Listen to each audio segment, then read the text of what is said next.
जिन पर उसके अनुग्रह की दृष्टि रहती है, उन पर वो क्या करता है, अपने आत्मिक वरदानों को अपने अनुग्रह के रूप में उनको क्या करता है, देता है। ये आत्मिक वरदान जो है हमें इसलिए दिए जाते हैं कि हम हमारी कलीसिया में हमारी चर्च को क्या करें, डेवलप करें। हमारी कलीसिया में हमारे चर्च को क्या करें, डेवलप करें। और साथ ही साथ इसे इसलिए दिया जाता है ताकि हम अपने आत्मिक जीवन को क्या करें, बढ़ोतरी कर सके, अपने आत्मिक जीवन में क्या कर सके, उन्नति कर सके। क्योंकि जब तक हम मसीह अगर हैं और हमारे अंदर आत्मिक वरदान नहीं है तो हमारा जीवन क्या है, मसीह जीवन शून्य है। यदि आपके अंदर आप मसीह हैं, आपने मसीह को जाना है और आपके अंदर आत्मिक वरदान नहीं है तो आपका मसीह जीवन शून्य के समान है।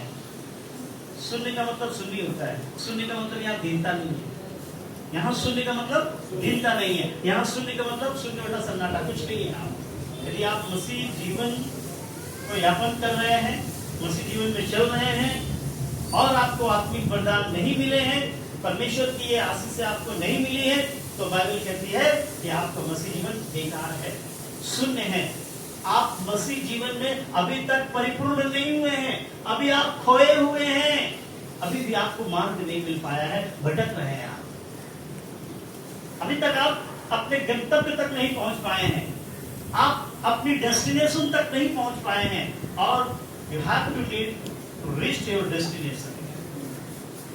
आपको अपने गंतव्य तक पहुंचना बहुत जरूरी है। हर एक मसीह को ये वरदान दिए जाते हैं। कब दिए जाते हैं?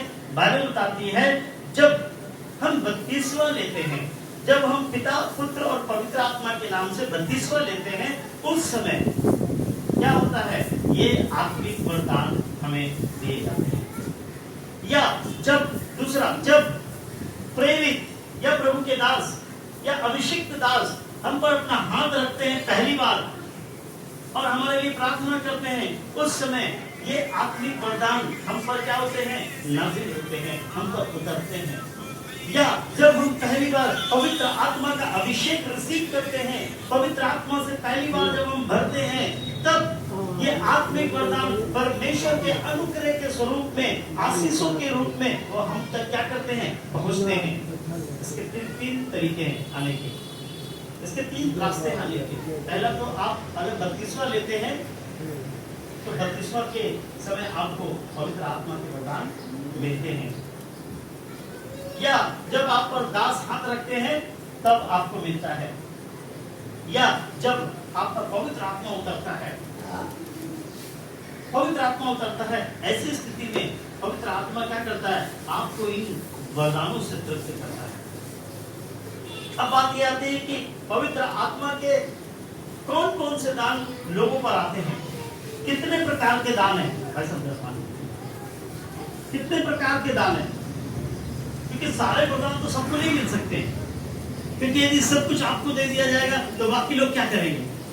अगर एक पास्टर जो है सिंगर भी बन जाए, अगर एक पास्टर बजाने वाला भी बन जाए, अगर एक पास्टर प्रचारक भी बन जाए, अगर एक पास्टर उपदेशक भी बन जाए, एक पास्टर इवेंजलिस्ट भी बन जाए, तो सेवाएं जो है सिमट कर एक जगह रह जाएंगी। इसीलिए परमेश्वर क्या करता है, हर एक को अलग अलग उसकी योग्यता के अनुसार, उसकी एबिलिटी के अनुसार परमेश्वर क्या करता है, उसे पवित्र आत्मा के वरदान सौंपता है।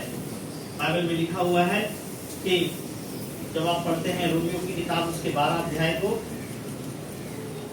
रोमियो की किताब उसके 12 अध्याय को 6 पद से लेकर 8 पद तक, और कुरिन्थियों की किताब 12 अध्याय को 8 पद से लेकर 11 पद तक, और इफिसियों की किताब 4 अध्याय और उसके 11वें पद को। आपने समझा? रोमियो की किताब 12 अध्याय उसके 6 पद से लेकर 8 पद तक, और कुरिन्थियों की किताब 12 अध्याय उसके 8 पद से लेकर 11 पद तक, और इफिसियों की किताब उसके 4 पद, 4थे अध्याय और 11वें पद में। वहां पे आप इसको जब पढ़ते हैं तो वहां पर क्लासिफिकेशन है, डिफाइन किया गया है कि आत्मिक वरदान जो है वो कितने प्रकार के होते हैं। वहां पे जब आप इनको पढ़ेंगे उसको मार्क कर लीजिए।